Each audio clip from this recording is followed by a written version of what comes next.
I have been in real estate here in Charlotte for almost 13 years. Right after college is what I kind of jumped into. And it's really amazing how the right things always find you. So much has changed in so many amazing ways, but I feel like the biggest thing for me is the personal growth, the confidence that has come from managing multi-million dollars of business in a year's time. Real estate is a game of risk. We all know that. Just like the stock market, you could be like, cool, I bought stock in Apple or whatever, Tesla stock or fill in the blank, and made a ton of money because they were willing to like take the risk, and they also got the biggest rewards. Real estate, there's nothing different. It'd be like, hey, like I got in a great neighborhood on the beginning, and the equity that I was able to build by doing nothing other than like riding the wave of the market.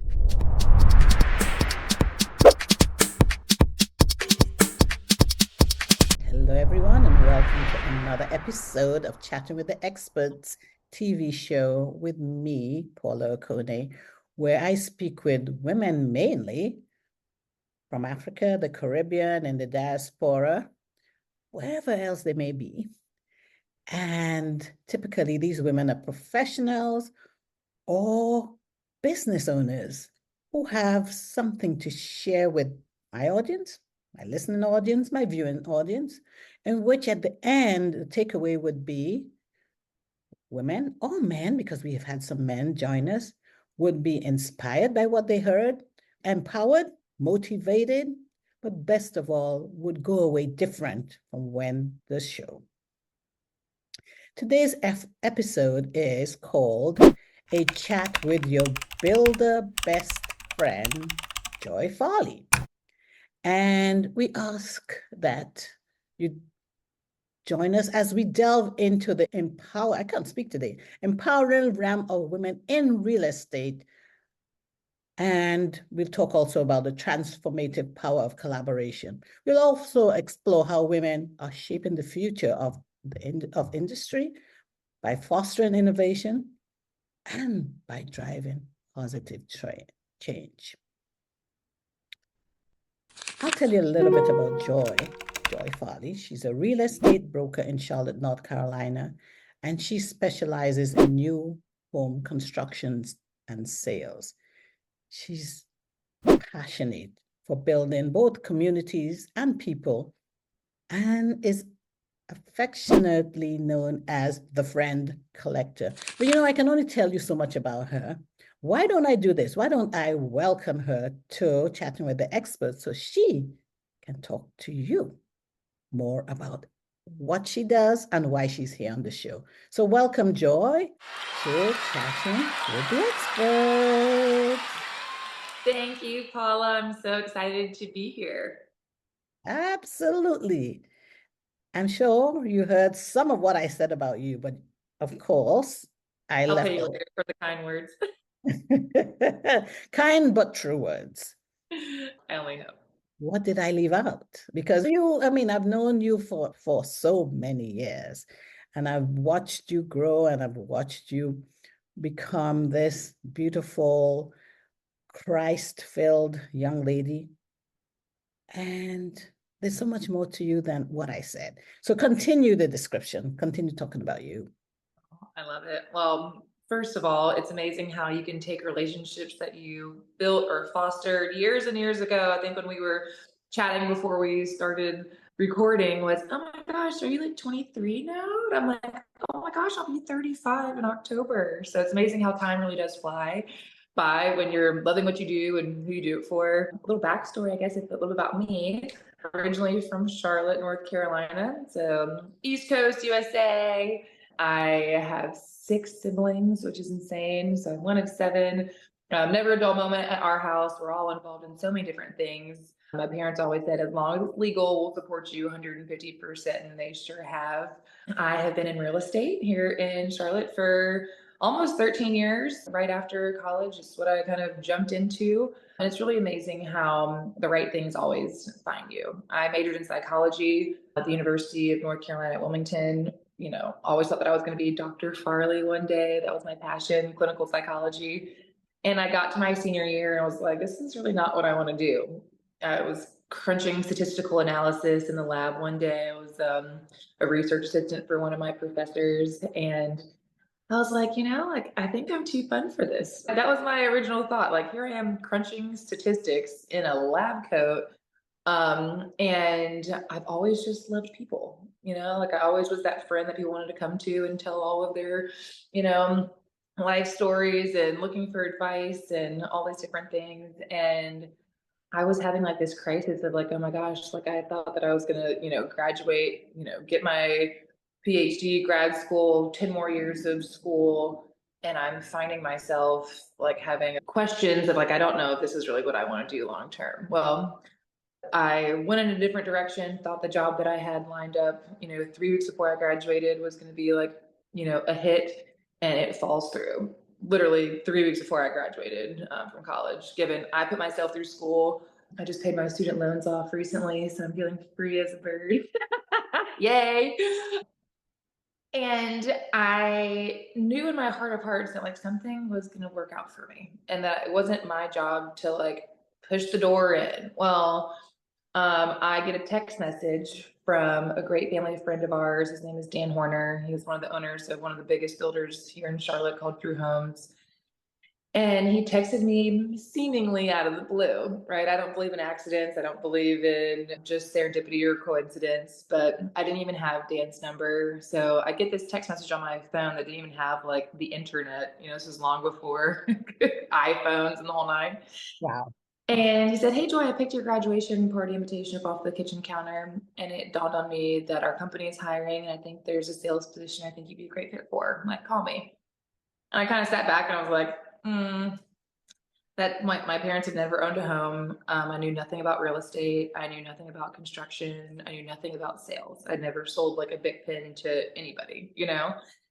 And here you have the owner of this company reaching out to me saying, "Hey, I've been watching you for years and you put your personality with any product or service and it's just going to turn into something like magical."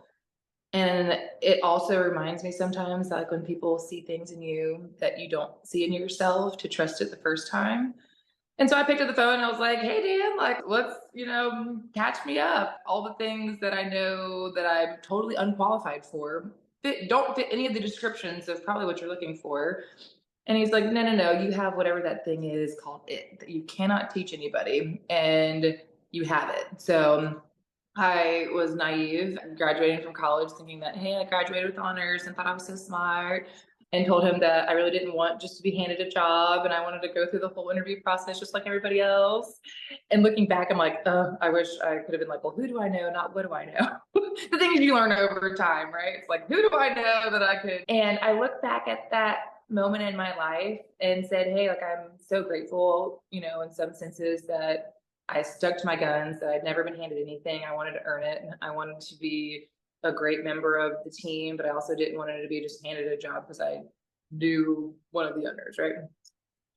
And I sure did. I was like, okay, like I've been one to take leaps of faith really my whole life. And I think looking back, I'm like, I can't believe I ever said yes, because I really was the most unqualified and didn't have any experience. But sometimes in those moments, like you can learn anything, you can be taught anything. And if you have a open mind to learn, then really the sky is the limit. And so that was really the start of how I got into real estate. It really was just my steps being ordered.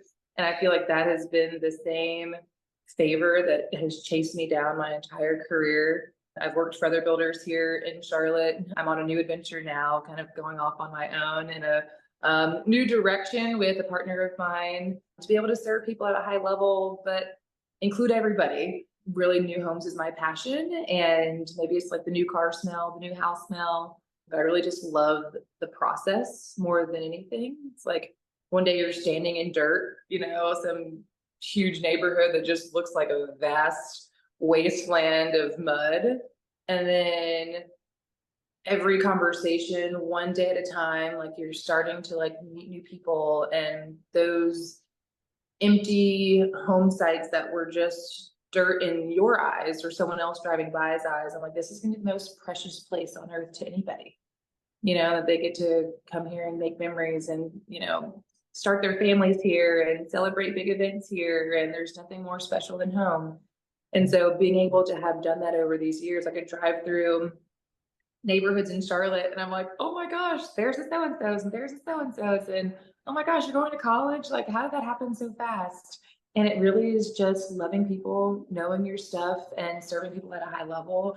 Wow. And that's really all real estate is. It's connecting great people with great things that they have told you Wow. that they, and it has been a wild ride. And there's so much goodness, I think, waiting for us up ahead too. So don't look for the big things. I think the biggest thing for me has, it's not about the grand gestures and, oh my gosh, I worked so hard to, land an amazing career, because I've had an amazing career, but it was a text message that changed the complete trajectory of my life. So for those that are like, hey, you never know what might pop up. And sometimes it's not our job to kick the door in. It's for the right things to find you. But to show up as like your full self and to be who you are, that people take note of those things. And then you're like, oh, maybe there's an opportunity or something that they see in you that maybe you didn't see in yourself. And it might just be the very thing that you need to completely change your life. I love it, Joy. I love that. Because you said something that's really significant. You said, it showed me that text message and where you are today showed you that your steps are ordered by the Lord. Because I know you're a Christian, so that's why I'm saying that. Your steps are indeed ordered by Him. And so now your plan was, as you said, to be Dr. Joy Farley. Sounds good, right? Dr. Farley. Dr. Farley. And here you are now, you're a very successful real estate broker in Charlotte, North Carolina, which is one of the fastest growing cities in the US. So, and I have watched you grow. But tell me, you talked about being 13 years in the business. What have you learned from those 13 years in the business, apart from, as you said, the joy, and I'm playing on your word, your name intentionally, the joy of seeing like a dirt field become homes where lives are changed, lives are started, and you see them, as you said, seeing some of these kids going off into college, and you knew when they were toddlers or they weren't even born yet, and their parents bought that plot of land and built that home that you were a part of. So tell me what you've learned in the past 13 years. Like when you put things into perspective of how fast time goes, you don't even sometimes realize it until you zoom out and you say, oh my goodness, I can't believe how much I have changed. I think you run into the right people and you have a lot of great experiences and you have some wins, but you also look at how much you have grown and how much you have changed. If you would have asked me even a year ago if I would be doing, what I'm doing now, I would have laughed in your face. Maybe even 6 months ago. So much has changed in so many amazing ways, but I feel like the biggest thing for me is the personal growth, the confidence that has come from managing multi-million dollars of business in a year's time. If you could zoom out and say, oh my goodness, whether you own a business or you're in a business, maybe you're selling something for someone else's business, and you look at those big numbers and you wonder, how in the world did you do that? And I remember when I first got in this business, people were like, how's the market? How are things going? And I always was kind of like downplaying the fact, like, oh, things are good, when I was crushing it. I've always kind of felt like, one, I'm not a small person. I'm 6'1", flat-footed, and I always usually have heels on. So, but yeah, I really have spent most of my life just kind of like making everybody feel comfortable around me. Oh, you're so tall. Do you play basketball? Do you do this? Do you do that? And I'm like, I just want to be myself. I want to fully show up in that way. But I remember playing the small game of, oh, things are really good. Like, and just like kind of keep it moving, kind of like brush over the fact that no, I was doing very well and I was selling a ton of homes and I was serving a lot of people. I think I look at sales as service, and it's never been a transactional, like, cool, well, you just closed, so off to the next thing. And, you know, I feel like in my experience, it's been not just sales, but it's been more project management. It's been able to handle a whole lot of things at the same time. So maybe I sold a home today, or maybe I sold 2 homes today. Well, that gets added to my backlog of people that I've already sold, and I'm managing, the process from start to finish until you get your keys. It's like, hey, you walk in my door. It's like, hi, my name is to, it could be 6 to 8 months, or I mean, during the pandemic, it was even more than that, dealing with, one build. And then you multiply that by however many sales you might have. And so you're managing a lot of people, you're managing a lot of expectations, and you're managing a lot of money. And when you realize that buying a home is everyone's biggest investment, I don't care if you're buying a house that's $150,000 or $1.5 million, it's still the most precious thing to you because it's your largest purchase you'll ever make. And so I used to feel like, one, maybe I was too young. That always came up because I got in this business at, I think, 2022. And so I was working with doctors and lawyers and, C-suite executives. They never asked me how old I was because they just trusted that, like, I knew my stuff and I took care of them at a high level, So maybe you're thinking, oh my gosh, I'm too young, or I'm too much, or I'm not enough, or whatever. But the right people have always found me. The confidence that grows with experience, and then being able to manage people's money expectations and using your expertise to do so. So I think my background in psychology has paid me well, where I'll it's say just that. relating, Yes. it's just relating to people and dealing with, not just things that come up with your real estate transaction, but, my clients over the years have really just become friends. People have told me my entire career, Joy, you never were our salesperson. You just became our family friend. And that means something to me. We're very much so in a referral-based business where if you had a great experience and you're like, oh my gosh, I would love to work with her. We had a great time. And, it was never transactional. It's like, hey, like, let me know when I can come to your baby shower or your housewarming or the cookout or whatever you got going on. We're just now friends. I just so happen to have sold you your home. But it is amazing how personal growth and development really does change your career, because not only have I been able to solve a lot of problems, you realize that there's so many things that can and do go wrong in construction. That's just the name of the game. Weather, things that are outside of your control, municipalities and permitting. You just could name a million things that could possibly go wrong, and how you are not shaken by any of it. Because the confidence that you have is saying, hey, you might not build a home every day, Paula, but what I do know is that I do, and I see this process play out time and time again, and it's going to be okay. Being able to assure and reassure people that not if things go wrong, but when they go wrong, that you will be the steady hand for them. And I used to give people an analogy, like when we were putting their contracts together, of it's kind of like going on a trip and flying in turbulence. If the pilot's not like bothered by the fact that you just hit a couple bumps, like, this is normal part of flying. And so I think the reassurance that we hear when we are on flights that feel a little bit more shaky and unsettling is that the pilot comes over the intercom and it's like, hello, passengers. Hope you're having a lovely day. We're experiencing a little turbulence, so we're going to reduce our flying altitude to whatever. Like, thanks for flying American or Delta or whoever your favorite airline is, right? And it gives you some reassurance that, like, I'm not going to die. Like, this is normal part of flying, and the reassurance that we're going to land safely at our final destination. And so being able to I've kind of grown up, like, I went from college straight into having like a very high pressure, high stakes kind of career where a lot of my friends in their 20s tried a whole bunch of things and, decide they didn't like that, so they're going to pick up something new, and decide they didn't like that, so they're going to go back to school or whatever. And I feel like I've had the same, trajectory of growth in the same industry. But the biggest thing for me is I've just loved people the entire time. And I think, again, when you know your stuff and you serve people at a high level, you'll never worry about being successful. And so I've kind of taken my hands off the wheel in a lot of senses recently, of simply saying, you know what, like, I'm confident in knowing that who I am and what I bring to the table is already enough. I have the credentials, I have the knowledge and expertise of this business, that I just love serving people in the biggest transaction of their life. and being able to walk with people where they are. And I realized time and time again over these years that not everybody buys a home or sells a home for happy reasons. I think we assume, oh, I'm moving.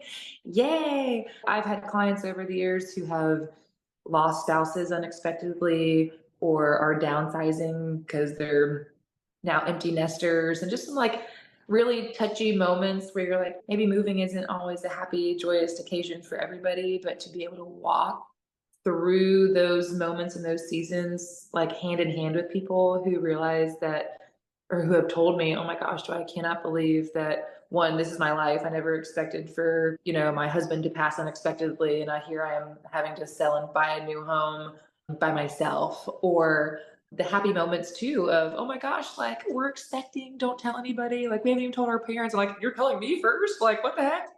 So it's been just kind of this ebb and flow of being able to just like walk it out with people as I've grown in being able to handle conflict and, controversy and, the highs and the lows of just this human existence that we find ourselves in. And so sometimes yeah, I can help you buy a house, but at the same time, it's like I can also be your confidant and I can also be a friend. And before you know it, I don't really stay a stranger for and with many people. That's why everyone calls me the friend collector. I think I get it from my mom, and you could probably attest to that because you know my mom. Yes, I Um, do. you don't really stay a stranger very long. I'm pretty sure my mom has found like her best friends in life, like standing in the line at the grocery store, or like, in the church Yes. bathroom or wherever, you might find Felinda. But it's being able to just stay curious and ask questions and get to know people on a genuine level. And oh, by the way, like, let's buy a house and have a ton of fun.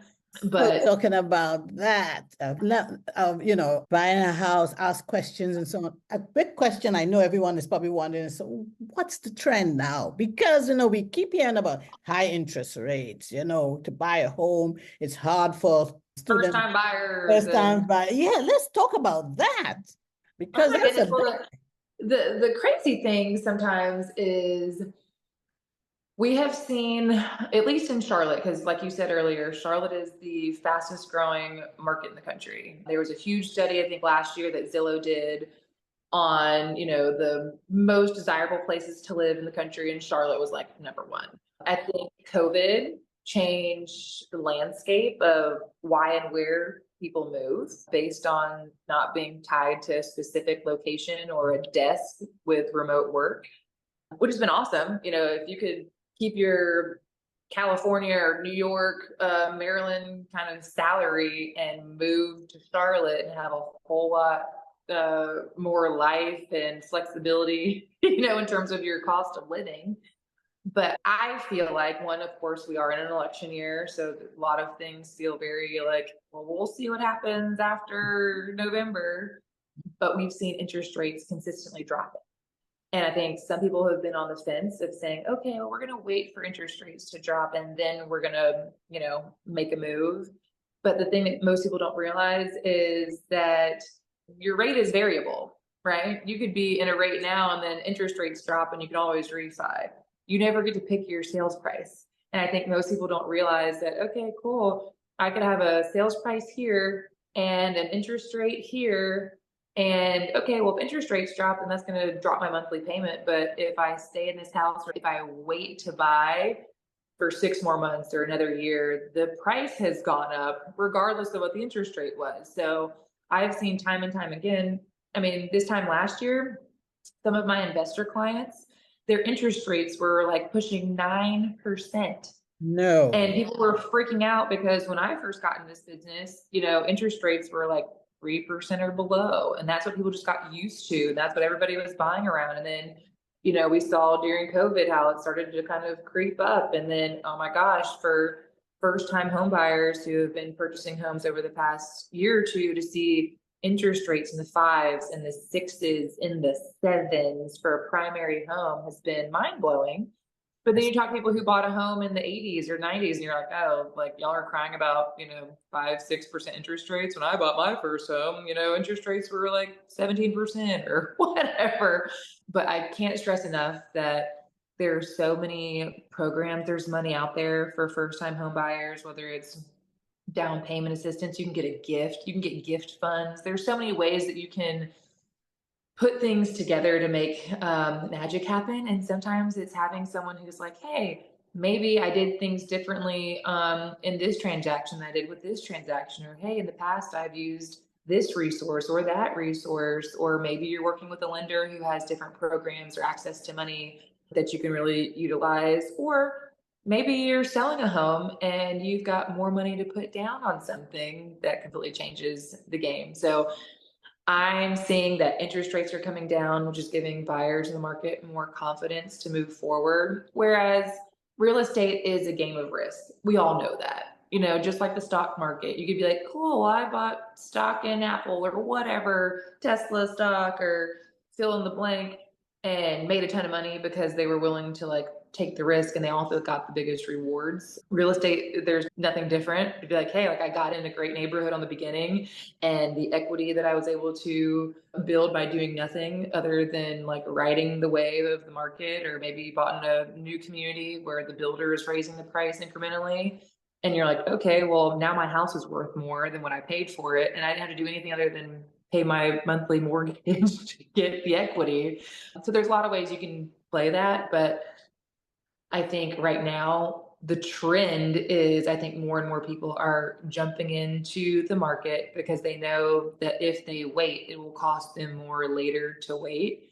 And if interest rates are coming down and people are feeling more confident about, where the world is going, and there's new neighborhoods popping up around Charlotte every single day. So maybe you're targeting a specific location, or, you want a specific type of home. We saw really since the pandemic, because the cost of land and development is so high in Charlotte, that you're seeing more and more suburban townhomes coming into play, where you used to see, single family homes everywhere, or that was kind of like your only option. And now you're seeing townhomes, like, what are they calling it now? It's technically a duplex, but I think they've rebranded it and called it something else, a duet. I think that's what they're calling it, a duet. You What's got that these, then? it's like a luxury duplex. You talk about like multifamily, where it's like, hey, like you might have one side, be one home, but they're connected, kind of like a townhome. There's only two. You see them a lot in South Park, but they're calling them duets. And so maybe you're like, hey, maybe I want to spend more, but I want a luxury situation, but that's not a single family home. So I think the buyer right now who are buying homes are millennials, Gen Z. Everyone's kind of getting to the place where like, hey, I'm in my late 20s, my 30s, whatever. They want to buy something, but maybe they don't want the upkeep and maintenance of a single family home. They want you to upkeep the lawn and, have the HOA cover everything on the exterior, so they can just come home and live life, versus maintaining some big house that they don't need, space wise, but they also don't want the upkeep and maintenance. So it really just depends on what are your preferences? How do you want your lifestyle to look? Maybe you love doing lawn work and landscaping and gardening. Maybe that's your jam, but maybe you're like, have a high pressure job and don't have time to be spending all of your, time on the weekend to, Sure.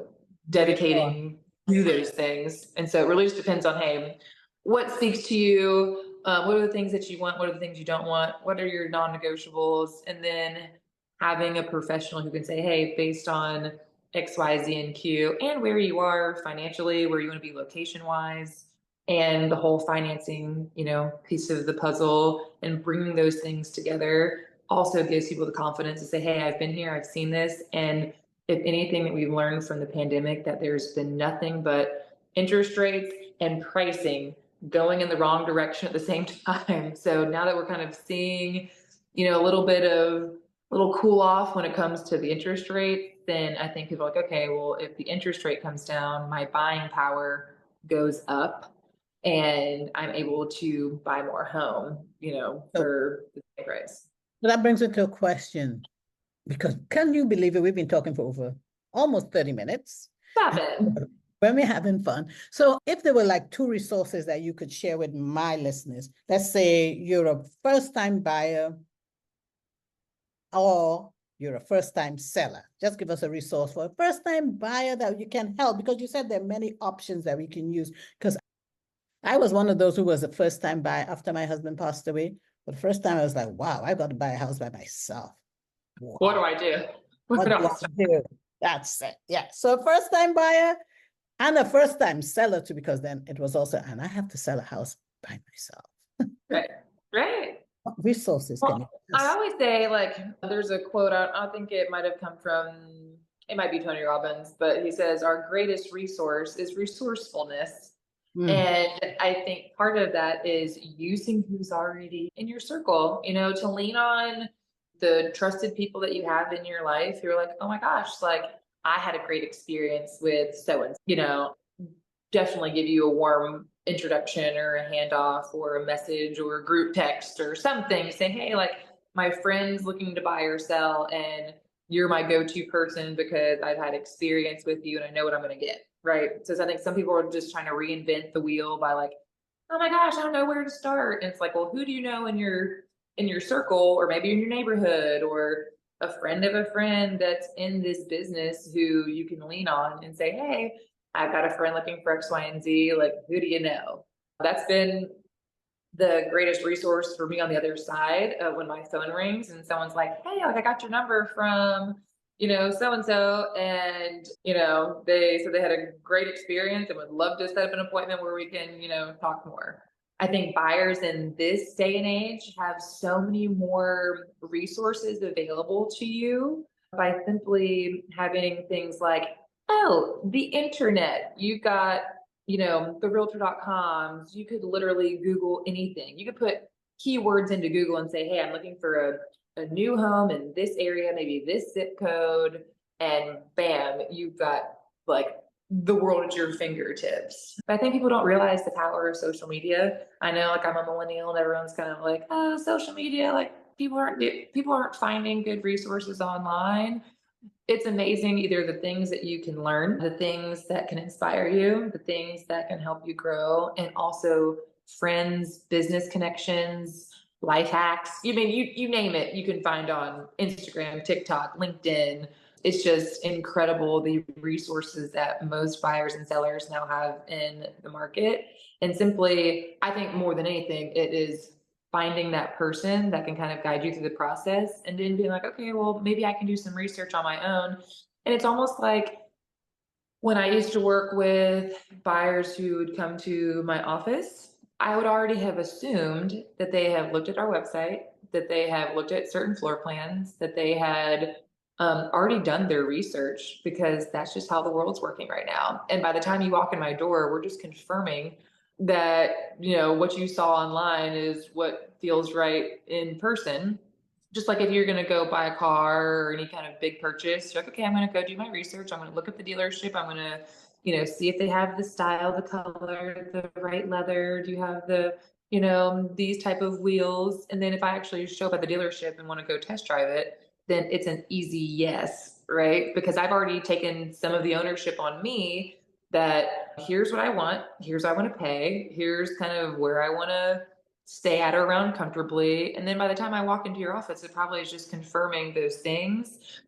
Well, when buying a home, I don't really assume, anything other than that these days, because buyers and sellers mhm. have so many resources at their fingertips where, back in the day, it was like I had to have an agent to kind of tell you everything because you didn't have the access. It was like, well, if you weren't a part of the multiple listing service, you didn't know what was on the market, Yes. versus doing a little clickety clackety on your own But Joy, and feeling empowered as the buyer. Specifically, I will work with buyers. That's kind of my jam.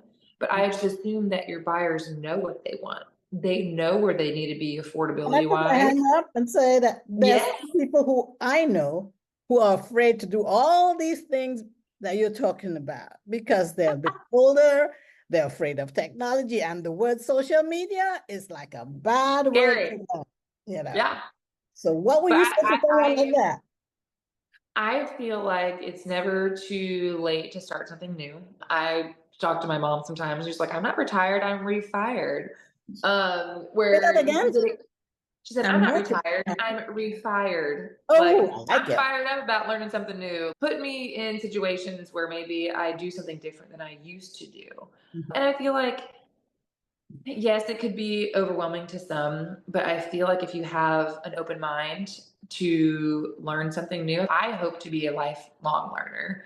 I hope that I never know it all or I'm the smartest person in the room. Like there's so many ways to know and to grow in any area.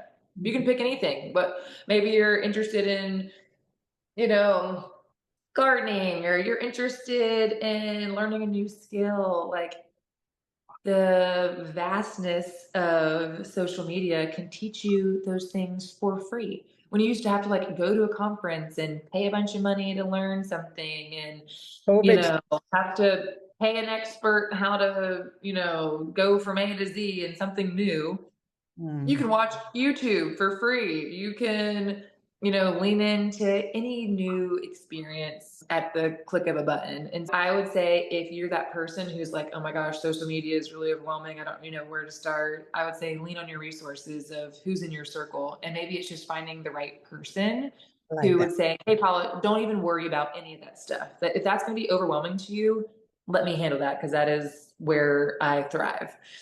So leaning on the people that are the expert, that know what they're talking about, they know the areas, they know those kinds of things to say, hey, like, if that's not your area of expertise, then that's what I do every single day. So lean on me or Yes, lean on, someone. someone that you trust. Yes. Obviously, it's a big purchase and it's a big commitment, but it's like lean on your resources who know what you're looking for, can listen intently and show you the things that fit your criteria.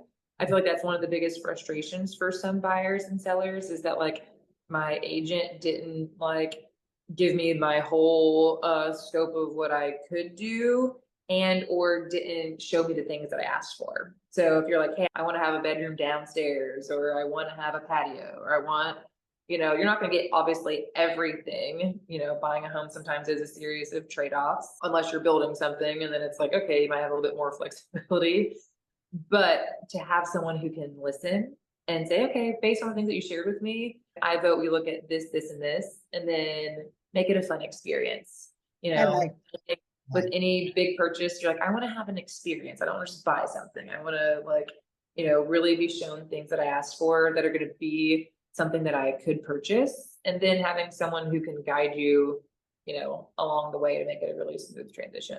I love that. So to summarize, wherever you are in that journey, if you're, well, let me backtrack. If you're not comfortable with the online resources, look into your own circle of influence, look for someone who you feel you can rely on, and maybe they can help guide you to the person that will help you. Because buying a home, as you said at the beginning, is a very big responsibility. Yeah. Big investment.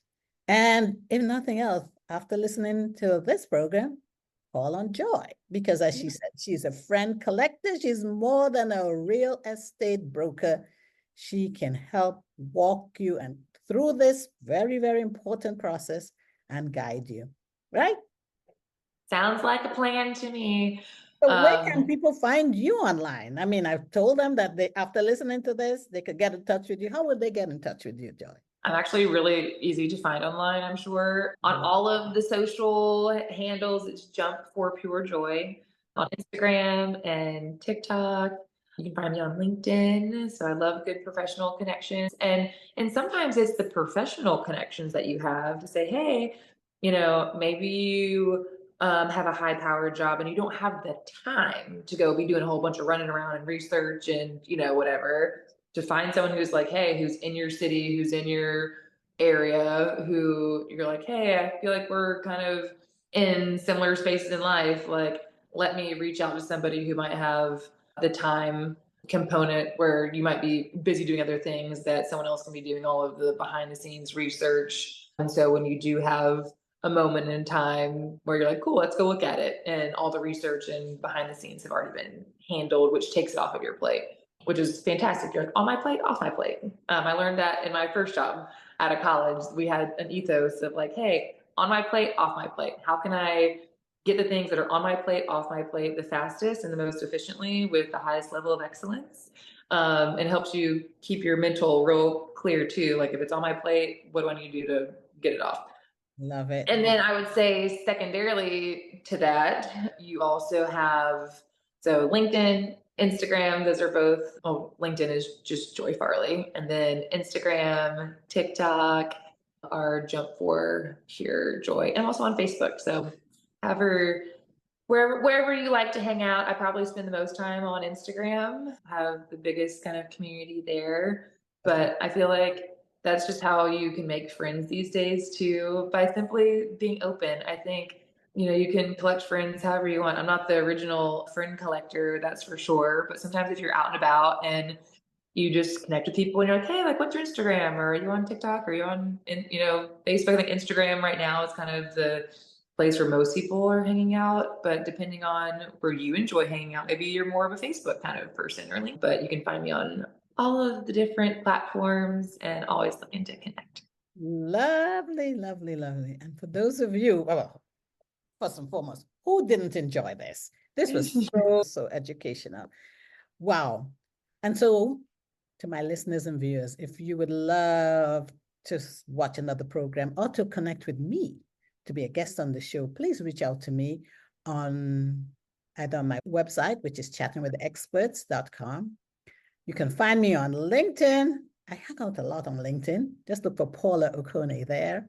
I'm also on Instagram. My handle there is at chat_experts_podcast. I also have a personal Instagram, which is just at Paula Okone. Or you can reach me on Facebook.